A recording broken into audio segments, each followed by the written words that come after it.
I have cried way too much over this whole process, but I'm just so emotional about it. Hi, it's Rita and welcome back to another Mom Chat Mondays. Let's cut right to the chase. My son started daycare and I am not okay. I'm gonna try to get through this whole video without crying because I have cried enough through this whole process. I have a vlog video coming out later this week and a what to pack in your daycare bag coming out this week, and I think I cry in both of those videos. I think I have no more tears left. My eyeballs are dry. So hopefully I can get through this video without any more tears. Some of you will probably be like, get over it, girl. It's a part of life, but I just never expected it to be part of our life. My son is 18 months now and this is the first time he's stepped foot in daycare. His whole life he's been with me here in the house. I have reorganized and perfected our schedules during the day so I could work and take care of him at the same time, and it has gone swimmingly, but we just decided it was the best course of action for him at this point in time. And what started that train of thought was he recently went to his 18-month pediatrician checkup and they were asking me how many words he was saying, and Declan doesn't say any words at all. He knows how to communicate with me, like he signs, he points to things, stuff like that, but he hasn't said actual words. He did at one point when he was around 1 or 11 months old. He was saying mama and dada. Well, he was saying dada and I wished he was saying mama, but he was saying like he was gonna get there. But then he got an ear infection and we didn't catch it for the longest time, and when we did catch it we realized that he couldn't hear out of one of his ears because there was so much fluid buildup, and that may have affected his speech because if you can't hear you can't speak. So since that whole ear infection fiasco, he stopped saying any words. He doesn't even say dada. So we thought it would be best for him to interact more with other kids his age and just kind of pick up their speech patterns and just pick up what they're doing. Kind of like when he was learning to walk. He didn't really get confidence until he saw other little kids starting to walk. So we're hoping that'll be the same thing with this situation. And I did try before we went the daycare route to put him around more kids his age. That's why I enrolled him in swim class. That's why I planned play dates, just to get him more social and get him introduced to other kids his age. But I can only plan so many play dates. I mean, I do have a job myself, so I just wanted him to have an environment where he's like fully immersed in learning and growing with other kids his age. And that's something that I couldn't give him here at the house. Like, yeah, we have his Love Every Play kids and we go outside and we like do things on a regular basis, but with my work schedule, it wasn't enough. There were many days where he would be in his room reading his book or like just trying to entertain himself, which is great, but that's not developing his social skills. I just think as a parent, you need to know when you need to ask for help, that it's okay to ask for help. It's okay to like reach out to outside intervention to help your child develop into a citizen of the world. I just didn't want him to become a loner or develop like antisocialness. I don't know, maybe I was just being paranoid, but I think there's nothing wrong with having friends and developing a social aspect to your personality. Like, I just didn't want him to be a weirdo. Is that un-PC to say? I don't know. I think the other part that's gotten me really emotional about this whole process is that daycare was never going to be part of our reality, at least at this point in time. That's why I worked so hard to manage my schedule so I could do both. If daycare was ever going to come into our lives, it was going to be after he learned how to speak and communicate with us, just because I've just heard so many horror stories about daycare and things that happen at daycare, so I just didn't want him to not be able to tell me what's going on in there, if like someone's bullying him, or God forbid if like who knows what. So the fact that he's going in there without being able to talk to me is what's also so difficult for me to come to terms with. But that is why I vetted his daycare so well. We looked at about 5-6 daycares, from Montessori to a bunch of different kinds of daycares. What I liked about the daycare that we chose is that it just seemed really free. Like they had an outdoor section that had a garden bed, that had a bunch of different things that the kids can really get their hands dirty. A lot of the Montessori schools that we looked at were just very rigid looking. Like I love the Montessori program, but it just looked so sterile. Like there were desks, it was very clean. The playground just looked like no kids were playing in it. He has his whole life to be in school. I wanted him to really develop his like senses and like be able to play with dirt and like get his hands dirty, things like that. That's really what made me fall in love with that daycare.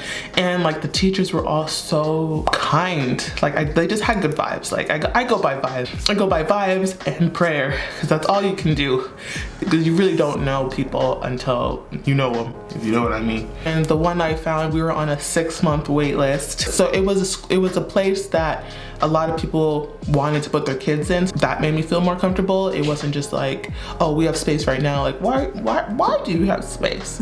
Like, that was my thinking. I was like super paranoid about the whole thing. And I was like, if it happens, it happens. And if it doesn't happen, then it wasn't meant to be. That was kind of my approach to it. So from the minute he turned 1 up until now that he's 18 months, we were waiting for a spot to open up for him. And that's why I am a firm believer that everything happens for a reason, because had a spot been open back then when he turned 1, I don't think I would have been able to go through with it. I think I needed this 6-month period to really prepare myself for this change in our daily routine. Even with that 6 months of preparation, I'm still an emotional wreck. When I dropped Declan off for the first time, I just stood in the window of the classroom watching him, and I started bawling my eyes out. And so, see, I'm gonna cry again. And a couple of the ladies who worked there came by and were like just trying to like make me feel better about the whole situation. They were telling me how they just dropped their older children, like 18, 19 years old, off at college, and they still cried at the airport, and that there's more tears to come with motherhood, which made me feel better, but was like, oh no, this is just a warm up for what's to come. And it's not like I'm gonna be one of those mothers who are super overprotective. I mean, at least I'm gonna try not to be. I know he's gonna have to experience a lot of things for himself. It's just, you know what it is? When you're pregnant, you have your child in your belly, it's protection, you're all that they know at that time. And then when you give birth, you have to develop a part of you that lets a little bit go at a time. You have to then share your child with your husband and family members. And then as they get a little older from there, and they start exploring the world outside of your home and outside of your immediate circle, you have to develop a part of you that is able to let go and let them experience that for themselves as well. And that's the part I think upsets me the most, because up until now, we're all he knows, his dad and I and Lonnie and his grandparents and his aunts and uncles. And now he has to kind of experience the world for himself, because I'm not at daycare with him, and kind of navigate that by himself without his mom there. And it's, I don't know, I'm just like, is it too early? Is it too young for him to do that? But I know, like, why am I crying? I know a lot of people do it. There's a lot of kids at daycare from way younger. We're blessed that he didn't have to go to daycare until now. Had I had to put him in daycare after maternity leave at 16 weeks, my heart would have been broken. And I know a lot of women have to do that. So I'm not trying to like trivialize the situation, because I did get those extra months with him here at home, safe with me. It's just like the whole concept of daycare to me is just like, it makes me upset, because to think about all the emotions I went through last week when he started daycare, the thing that kind of helped me through that whole process was knowing like this wasn't forced upon me. This was a decision that we made, his dad and I together, to do. And if it didn't work out, we had the option to pull him and try something else. A lot of families don't have that choice, and it's like you put your child in daycare, or a parent stops working and you have less money and less income, and sometimes you're able to get by and sometimes like you can't, or you work in a career where you can't take time off, like doctors or whatever the case may be, so you don't have that chance to bond with your child at home because you're focused on work. I just know had I had to put my son in daycare at 16 weeks old, I would have quit my job, to be honest, and we would have just had to figure it out, because I was not in a mental place to be focused on anything other than my child. And the fact that 16 weeks, even for for me was considered generous is crazy. Like, most women get 8 weeks, if they get any time at all. I'm just blessed to live in California, which is one of the more liberal states in the United States, and my company also has what's considered in America a good maternity program. So I was lucky in that aspect. But even when I went back to work, people were like, wow, you've been gone for a long time.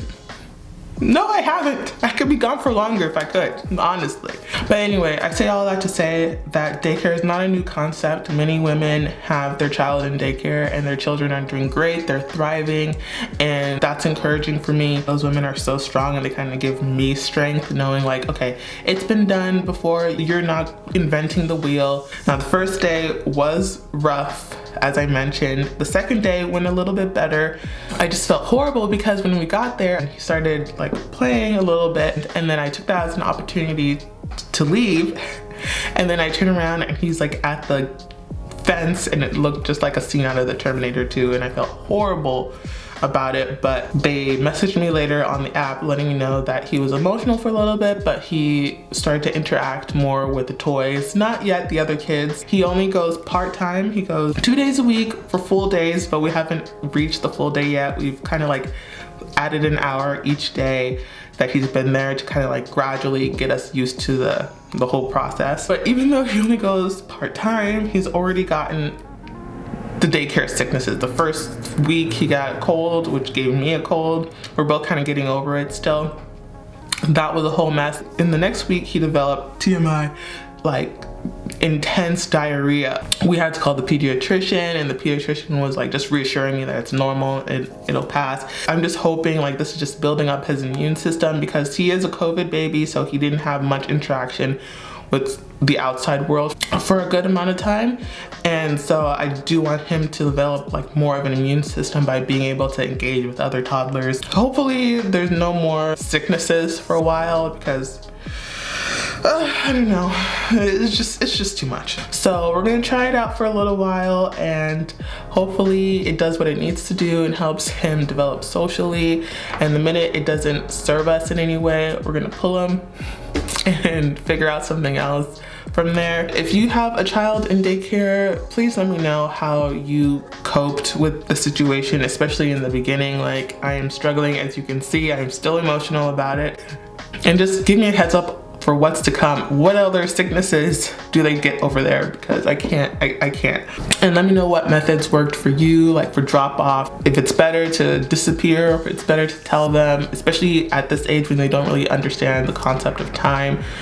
Just let me know. Just give me advice, y'all, because I'm going through it. So thank you so much for watching, and stay tuned for more videos this week around this whole daycare subject. We have the daycare vlog coming out and a video of what we pack in his daycare bag. His daycare sent me a list of stuff for me to bring on his first day, and it was a whole thing. So if you want to see what we packed in his daycare bag, stay tuned for that video. Make sure you follow me on TikTok and Instagram, and I will see you on another Mom Chat Monday.